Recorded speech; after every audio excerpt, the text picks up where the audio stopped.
buenos días nuevamente. Seguimos en nuestro estudio del Evangelio de Marcos y vamos a concentrarnos en Marcos 3, del 20 al 30. En algunas Biblias aparece que, dividido hasta el 27, pero vamos a considerar hasta el 30. Entonces, si estás listo o lista, te sugiero, si tienes tu Biblia a la mano, si no la tienes, pues sígueme. Trata de entender lo que estamos hablando aquí. Empiezo con una pregunta. ¿Alguna vez has considerado que hay personas que con sus palabras ofenden grandemente y estás dispuesto o dispuesta a perdonar a esa persona que te ha ofendido grandemente? Bueno, pues hoy consideraremos lo que la palabra de Dios nos enseña acerca de nuestro Señor Jesucristo, que es el modelo que debemos seguir todos los días, pues para gloria de Dios Padre. No es para nuestra gloria, y al mismo tiempo encontraremos satisfacción, o debemos encontrar satisfacción en trabajar para el Señor. Pero, sin más preámbulos, consideremos el texto, lo que dice. Oremos, ¿verdad? Se me olvidaba. ¿Cómo se me puede olvidar eso? Lo siento. Vamos a orar. Señor, te damos las gracias por tu palabra y te rogamos, Señor, tú nos enseñes a través de ella lo que tú quieres para nosotros y las implicaciones de servirte y los efectos y los problemas que enfrentaremos al servirte. Ayúdanos a ser cada día más como tú. Ayúdanos a no alejarnos de ti por la multitud de trabajo o por desánimo o porque una mala influencia, recibamos una mala influencia, Señor, y nos aparte de ti. Te lo rogamos en el nombre de Cristo y te ruego por las personas que escuchen de tu palabra, Señor. En el nombre de Cristo Jesús, que tú les salves y que tú les des entendimiento para que cuando tú regreses, Señor, estén listos para recibirte. En el nombre de Cristo Jesús. Amén. Bueno, pues entonces veamos Marcos 3, del 20 al 30, y lo leo. Y se agolpó de nuevo la gente, de modo que ellos ni aún podían comer pan. Cuando lo oyeron los suyos, vinieron para prenderle, porque decían, está fuera de sí. Pero los escribas que habían venido de Jerusalén decían que tenía a Beelzebú, y que por el príncipe de los demonios echaba fuera a los demonios. Y habiéndolos llamado, les decía en parábolas, ¿cómo puede Satanás echar fuera a Satanás? Si un reino está dividido contra sí mismo, tal reino no puede permanecer. Y si una casa está dividida contra sí misma, tal casa no puede permanecer. Y si Satanás se levanta contra sí mismo y se divide, no puede permanecer, sino que ha llegado su fin. Ninguno puede entrar en la casa de un hombre fuerte y saquear sus bienes, si antes no le ata, y entonces podrá saquear su casa. De cierto os digo que todos los pecados serán perdonados a los hijos de los hombres, y las blasfemias, cualquiera que sean. Pero cualquiera que blasfeme contra el Espíritu Santo no tiene jamás perdón, sino que es reo de juicio eterno. Porque ellos habían dicho, tiene espíritu inmundo. Entonces, lo primero que vemos aquí en el texto es que nuevamente el Señor Jesucristo viene a casa, de donde habíamos visto en el estudio anterior, cuando Él designa a 12 personas de entre sus discípulos, ¿verdad? Que los llama aparte a un monte, y ahí es donde los selecciona. Entonces, habiendo terminado este trabajo, después de haber estado en esta barca con la multitud viniendo de todas partes de la región, de regiones como Judea, como Sidón, como Tiro, de muchas partes de alrededor de Galilea, venían en grandes cantidades de personas para escuchar la sabiduría del Señor Jesucristo y obviamente para ser sanados. Entonces, el Señor pide una barca, se aparta, les predica, les ayuda, les sana, ¿verdad? Pero también selecciona a 12 de entre sus discípulos, y vimos la lista de esos discípulos. Cuando Él termina con ello, regresa a casa, y es donde empieza aquí. En el versículo anterior, el 19, dice que vinieron a casa. Entonces se agolpó de nuevo la gente, de modo que ellos ni aún podían comer. Entonces imagínate esa multitud, esa cantidad de personas viniendo de todas partes, como vimos en los textos anteriores, A tal punto en que es hasta peligroso, ¿verdad? Que termines empujado o apachurrado. Y los que hemos vivido en ciudades grandes y hemos estado entre multitudes de esas cantidades, pues sabemos que el peligro de caerse es inminente, es espantoso. ¿Alguna vez lo has visto en las escaleras eléctricas? Hay tanta gente, las escaleras eléctricas no han sido apagadas y la gente sigue subiendo, ¿verdad? Y no hay forma de pararse, entonces puede haber muchos accidentes, o en los estadios, ¿verdad? Que la gente se empuja y las gradas se caen y hay accidentes graves, muchos muertos.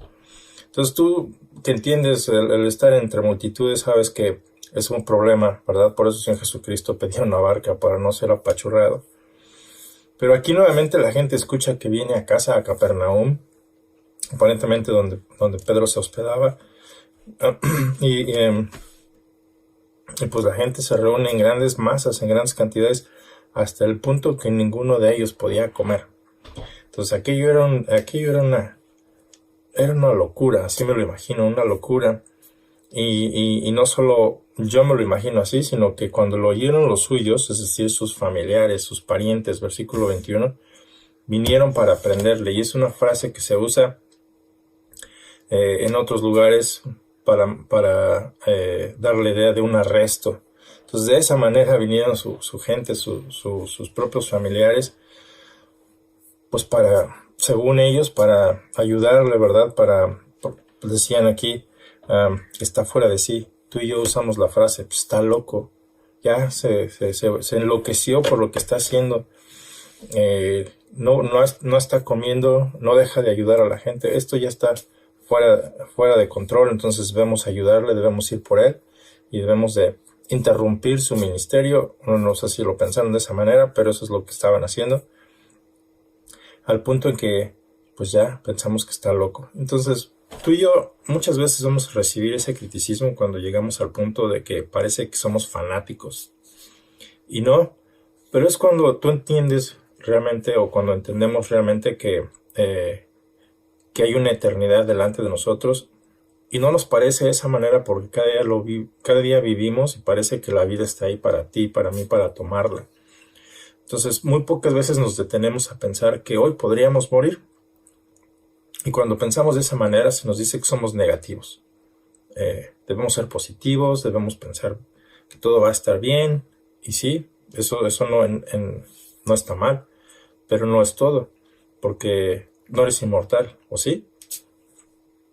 Entonces, pensamos que a lo que venimos a la vida es acumular riquezas, acumular conocimiento, acumular amistades, acumular experiencias, lo que tú quieras, ¿verdad? Acumular. Pero pocas veces pasamos tiempo con Dios. Y pensamos que Dios no existe porque no lo puedo ver. Y se nos olvida que no es que no es Dios el problema somos nosotros. Simple y sencillamente nuestros ojos no pueden ver a Dios. La palabra de Dios nos ha dicho muy claramente que todos nosotros en el planeta hemos caído de la gloria de Dios, hemos sido apartados de la gloria de Dios. Esa es una de las razones por las que no podemos ver a Dios. Pero no significa que Dios no exista. Y tú y yo no pasamos tiempo con Dios porque pensamos que Dios debe bajarse a nuestro nivel. Y sí lo hizo, pues aquí el Señor Jesucristo, siendo Dios, se hizo hombre, porque para morir se requiere de haber sido hombre. Dios no puede morir, se hace hombre. Y siendo hombre, se apiada de nosotros al punto en que llega a este lugar, la gente, su propia familia, ¿verdad? Sus hermanos, su madre, pensaban que ya se había vuelto loco, porque ya era mucho. Y lo único que refleja aquí es la pasión por salvar las almas. Aquí dice muchas veces en otros lugares, de la palabra de Dios, se nos dice que la mies es mucha, el terreno que hay que trabajar es mucho, y son pocos los obreros. Siendo ese el caso, pues el Señor Jesucristo más bien para mí es como una urgencia de salvar a cuantas personas se pueda. Y el problema es que muchas veces no queremos venir. Queremos recibir los beneficios, lo vemos aquí en los Estados Unidos, Todo el mundo quiere beneficios, pero nadie quiere responsabilidades. Y en el caso del Señor Jesucristo no fue muy diferente, ¿verdad? La gente venía a Él porque sí, querían ser sanados. Muchos se convirtieron cuando digo convertirse es una transformación que va de tu mente, de tu corazón, ¿verdad? De hacer las cosas a tu manera, de ser egoísta, das la media vuelta y te dedicas y buscas a Dios, básicamente. No en los rituales, no en los lugares en los templos, sino en su palabra. Aquí en su palabra lo vas a encontrar, porque para eso la dejó, para instruirnos, para corregirnos, para reprendernos, para llenarnos de gozo. Entonces aquí esta es la situación en la que se encuentra el Señor Jesucristo. Está, según sus familiares, está fuera de sí. Por eso vinieron para aprenderlo en el versículo 21. Y es una forma de interrumpir su ministerio. Y sin embargo también hay en el otro lado de la moneda encontramos los líderes religiosos. Pero en general yo creo que muchas veces vamos a encontrar oposición de personas muy inteligentes, de personas que liderean, ¿verdad? Que guían a las personas en muchos sentidos. Filósofos, psicólogos, sociólogos, políticos, en este caso religiosos. Entonces los escribas habían venido desde Jerusalén y decían que tenía a Belcebú. En algunos comentarios que aparecen en la nota que aparecen en algunas Biblias, dice que Belcebú, ¿verdad? Lo estaban usando como una forma de burlarse de él, como el señor de las moscas. Eso es lo que literalmente significaba. Se usaba en el Antiguo Testamento para referirse de esa manera. Entonces, los escribas habían venido de Jerusalén porque decían que tenía Belcebú. Obviamente se refiere a Satanás. La Biblia de las Américas anota que es posible que se trate de una derivación del nombre Baal-Zebub, que significa señor de las moscas, que se usaba en el Antiguo Testamento como un tono de burla. Esto lo encuentras en el segundo libro de los Reyes 1 al 6 y 16. Entonces es una forma de expresión que desacredita completamente lo que el Señor Jesucristo estaba haciendo. Está frente a sus ojos, Él está haciendo milagros frente a sus ojos, no lo está platicando, no está diciendo historietas, sino que está haciendo algo por la gente, está salvando personas, está trayendo gente a su reino, ¿verdad? No es un charlatán, pero para los escribas, que eran parte de los líderes religiosos, ellos habían venido y lo primero que se les ocurre es decir que por Belcebú, que por el príncipe de los demonios, él echaba fuera a los demonios. Entonces, imagínate la escena otra vez, en donde el Señor Jesucristo no tiene ni la oportunidad de comer, ni sus discípulos, los discípulos están ahí también, observando todo lo que hace Jesucristo, todo lo que dice, cómo lo hace, por qué lo dice. Y bueno, pues están ahí ayudando, están ahí sufriendo con él, porque también los empujones era para todos, porque dice, ellos ni aún podían comer pan. Entonces es en este momento cuando el Señor Jesucristo como que para actividades, ¿verdad? No hace más que llamarlos aparte. Les decía, habiéndolos llamado, les decía en parábolas, ¿cómo puede Satanás echar fuera a Satanás? Esta es una pregunta retórica. Retórica, pues necesariamente es una pregunta que implica la respuesta en ella misma. No espera que tú respondas la pregunta, ¿verdad? Es como, aquí dice la frase cuando alguien dice algo ilógico en los Estados Unidos, la gente responde con duh, ¿verdad? Algo así como es muy obvio. Pues habiéndolos llamado, les decía en parábolas, ¿cómo puede Satanás echar fuera a Satanás? ¿De dónde sacaste esa absurda idea? Si un reino está dividido contra sí mismo, tal reino no puede permanecer. Es absurdo lo que estás diciendo. Si una casa está dividida contra sí misma, tal casa no puede permanecer, ¿verdad? Entonces imagínate un ejército, lo mandas a la guerra, pero mandas parte de tu ejército a pelear contra tu ejército. Es absurdo, ¿verdad? Y eso es lo que están diciendo aquí. Pero vemos que el Señor se toma el tiempo para hacerles entender. Si Satanás se levanta contra sí mismo, no puede permanecer, sino que ha llegado a su fin. Entonces lo que estás diciendo es absurdo. Lo que estás diciendo es contra Dios, porque todo lo que tú estás viendo, les decía a ellos, lo que ellos estaban viendo, lo que estaban oyendo, provenía de Dios. Y se rehusaban a aceptarlo porque ellos querían más la gloria que darle gloria a Dios. Entonces, muchas veces tú y yo podemos caer en el mismo problema. Hacemos el trabajo, queremos hacer el trabajo de Dios en nuestro nombre, y en lugar de traer gente a su reino, pues dispersamos a la gente.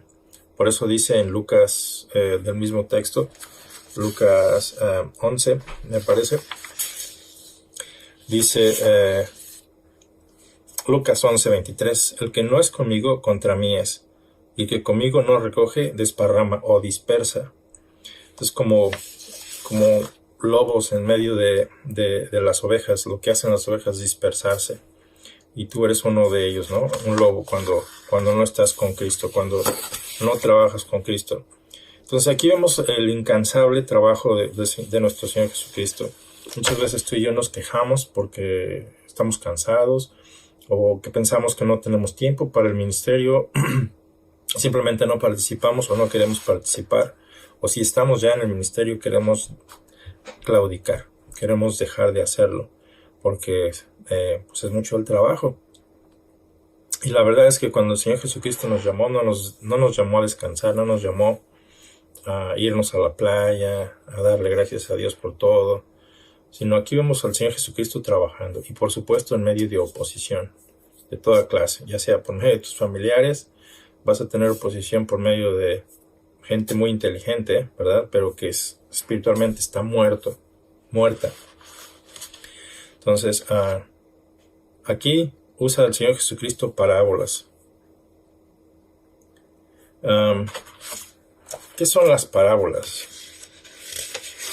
Déjame encuentro la nota. Una parábola es una forma común de enseñar, o era una forma común de enseñar en el judaísmo. Creo que estoy bien, un chaparrín, ¿no? A ver, ¿qué te parece ahí? A ver, ok. Entonces usa 4 parábolas en esta ilustración, ¿verdad?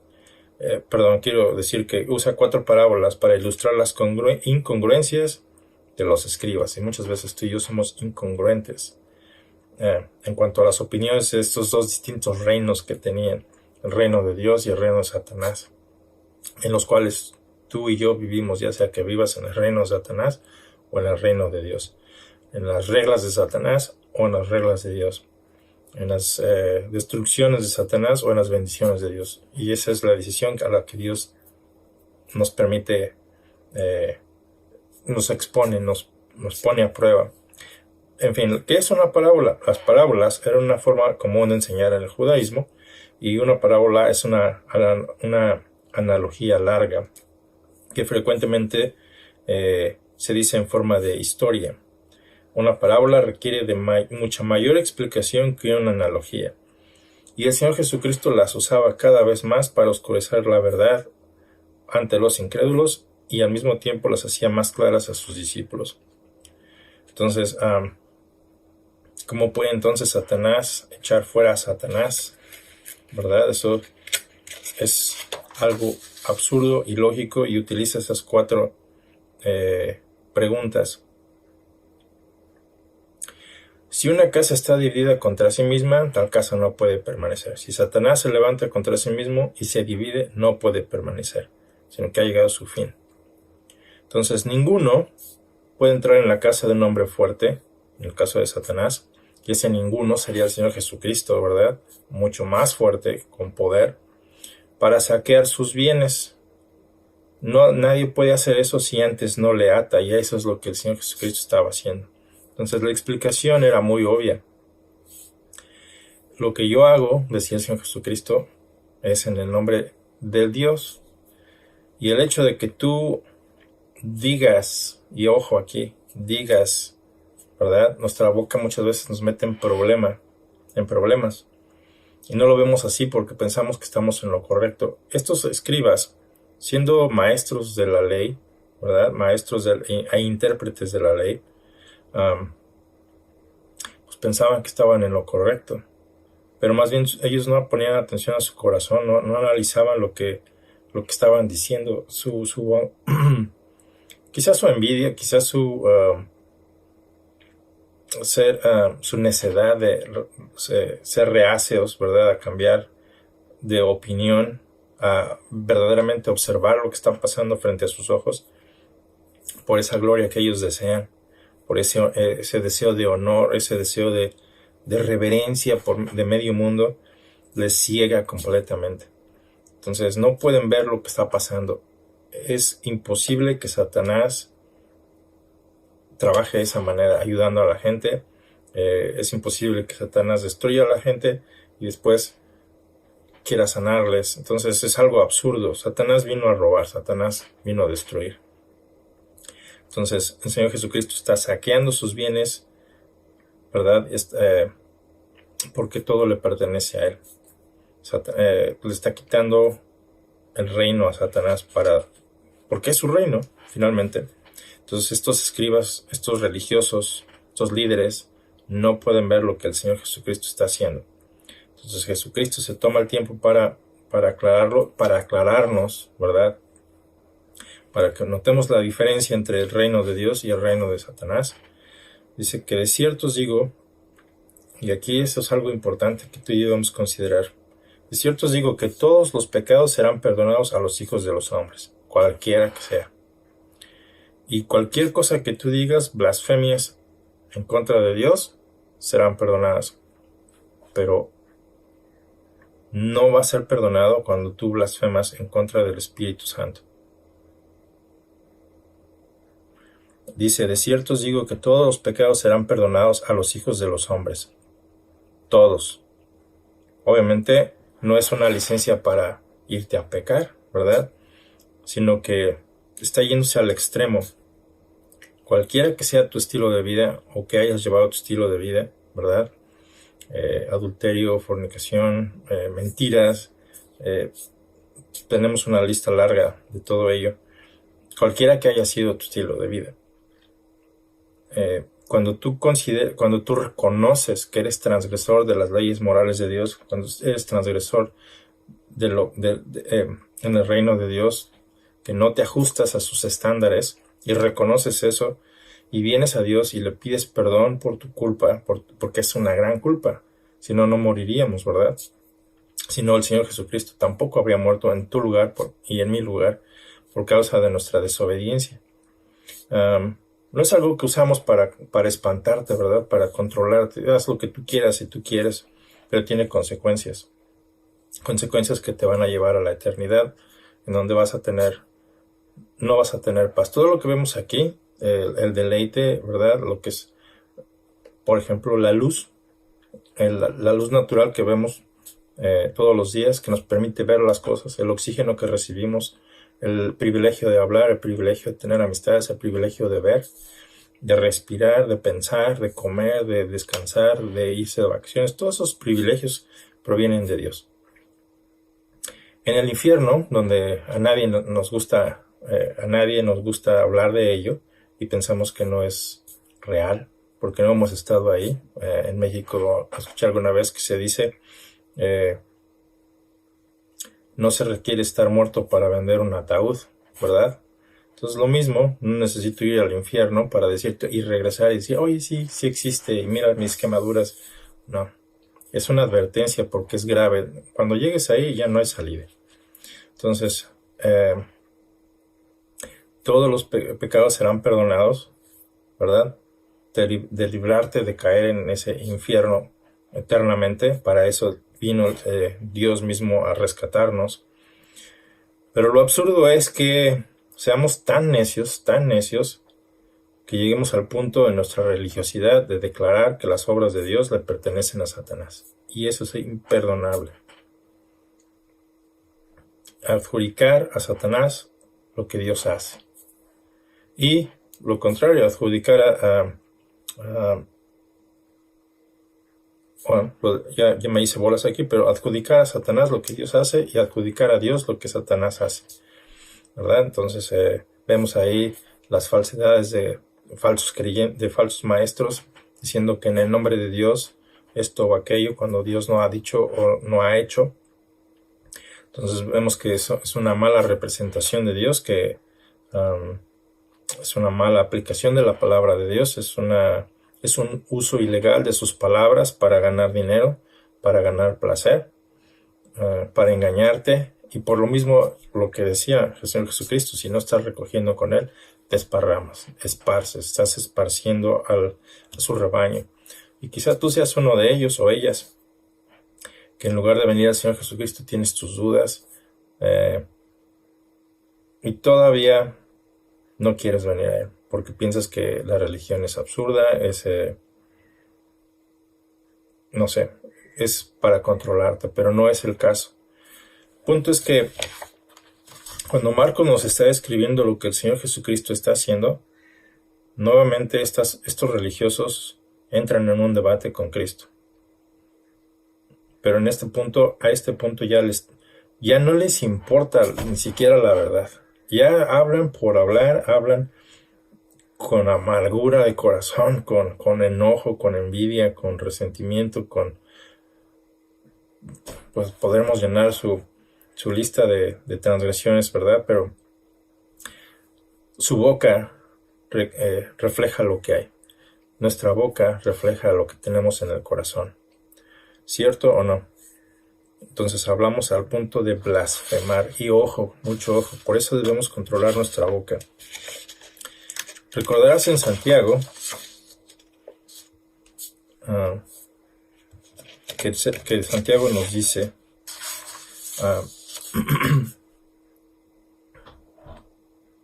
vamos a Santiago 3. Santiago 1:26 nos dice: si alguno se cree religioso entre vosotros y no refrena su lengua, sino que engaña su corazón, la religión del tal es vana. Y eso es en la categoría en lo que estos hombres cayeron. Pero Santiago 3 nos dice, un momentito, Santiago 3. Hermanos míos, no os hagáis maestros muchos de vosotros. Por eso yo no quería hacer... Anyway, eso no importa. Sabiendo que recibiremos mayor condenación. Porque todos ofendemos muchas veces. Si alguno no ofende en palabra, esta persona o este varón es perfecto, maduro, capaz también de refrenar todo el cuerpo.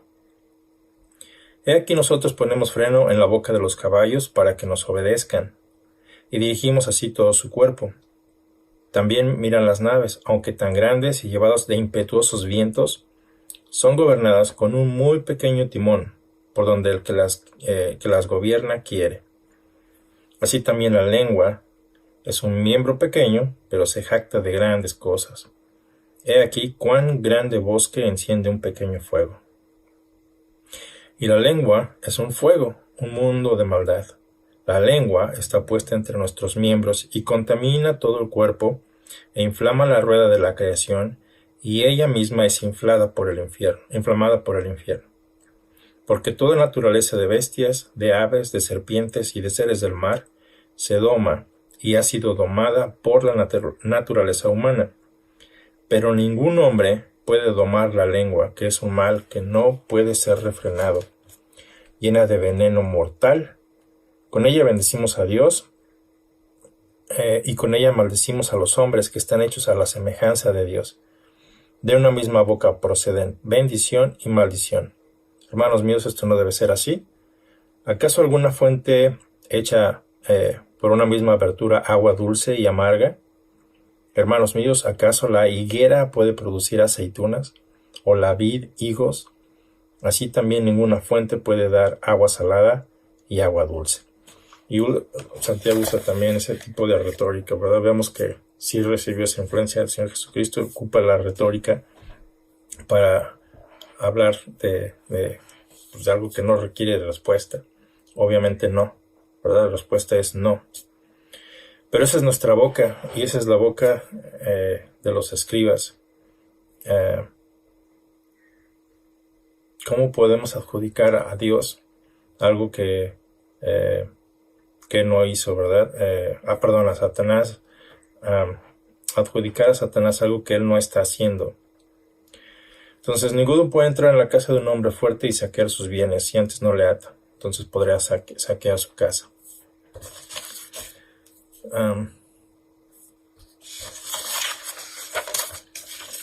Quien quiera, sin importar la posición que tenga, puede ser un doctor, puede ser un maestro, puede ser un trabajador, cualquiera, quien quiera, sin importar la carrera o cantidad de posiciones o dinero, que deliberada e irrespetuosamente calumnia a la persona y ministerio del Espíritu Santo en relación con el señorío de nuestro Señor Jesucristo, se priva a sí mismo completamente de cualquier posibilidad, ya sea presente o futura, de obtener perdón para sus pecados, porque ha rechazado totalmente la única base de salvación que Dios nos ha provisto.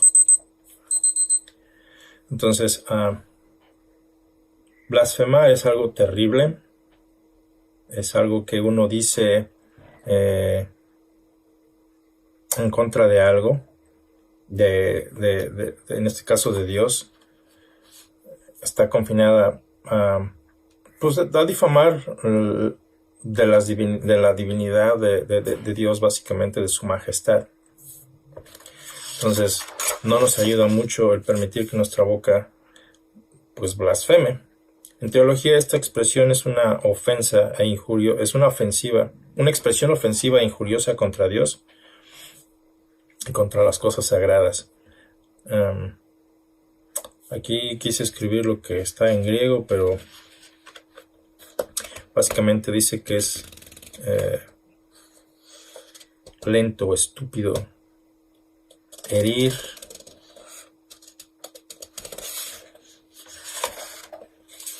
en fin.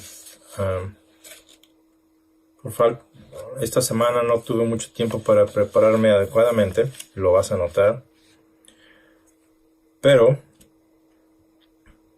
no quise que dejáramos de reunirnos y que se nos dejara de hablar acerca de la palabra de Dios.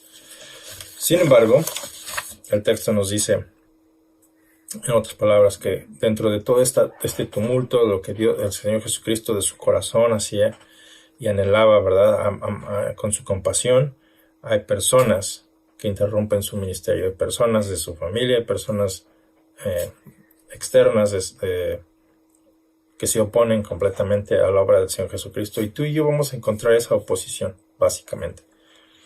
Personas que dicen cosas absurdas acerca de ti, personas que desacreditarán tu trabajo, es algo así que desalienta completamente, pero el Señor Jesucristo es muy claro.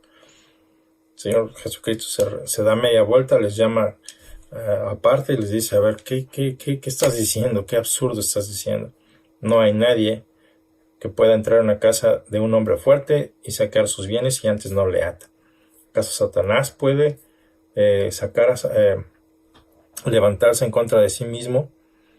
¿Verdad? ¿Cómo puede Satanás echar fuera a Satanás? Por favor, no seas absurdo. No importa qué tan buen religioso seas, ¿verdad? Sigas al pie de la letra lo que tu religión indica.